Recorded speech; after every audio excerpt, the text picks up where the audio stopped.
इस रेगुलेटर के 3 टर्मिनल्स होते हैं। पहले टर्मिनल को एडजस्टेबल या ग्राउंड पिन कहते हैं, सेकंड टर्मिनल को आउटपुट पिन कहते हैं और थर्ड टर्मिनल को इनपुट पिन कहते हैं। सर्किट डायग्राम, ये रेगुलेटर किसी भी इनपुट वोल्टेज को एक फिक्स स्टेबल आउटपुट वोल्टेज में कन्वर्ट करता है, यानी 3.3 वोल्ट डीसी। यानी इनपुट वोल्टेज कितना भी वेरी करता है, आउटपुट वोल्टेज हमेशा फिक्स्ड मिलता है, यानी 3.3 वोल्ट। इस रेगुलेटर का जो वोल्टेज ड्रॉप होता है वो 1.1 वोल्ट होता है। यानी इनपुट वोल्टेज और आउटपुट वोल्टेज का जो मिनिमम डिफरेंस होना चाहिए वो 1.1 वोल्ट होगा, तभी ये आईसी ऑपरेट करेगा।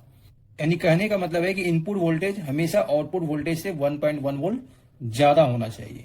यानी इस रेगुलेटर को ऑपरेट करने के लिए minimum input voltage 4.4 volt DC देते हैं और मैक्सिमम हम 15 वोल्ट डीसी तक हम दे सकते हैं, और आउटपुट वोल्टेज हमेशा हमें फिक्स मिलता है 3.3 वोल्ट डीसी।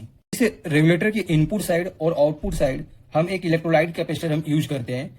इनपुट साइड जो हम इलेक्ट्रोलाइट कैपेसिटर लगाते हैं वो 10 EF 25 वोल्ट का, और जो आउटपुट साइड में इलेक्ट्रोलाइट कैपेसिटर जो हम यूज करते हैं वो 10 EF 10 वोल्ट का। नेक्स्ट फीचर, लो ड्रॉप आउट वोल्टेज होता है, यानी 1.1 वोल्ट होता है। यानी इनपुट वोल्टेज और आउटपुट वोल्टेज का जो डिफरेंस होता है वो 1.1 वोल्ट होना चाहिए मिनिमम। इस रेगुलेटर का जो आउटपुट करंट जो होता है वो 800 मिली एम्पियर तक दे सकता है।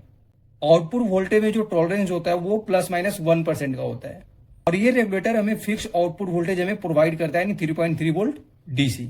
लाइन रेगुलेशन जो होता है वो मैक्सिमम जो होता है इस रेगुलेटर का 0.2% होता है, और लोड रेगुलेशन 0.4% मैक्सिमम होता है।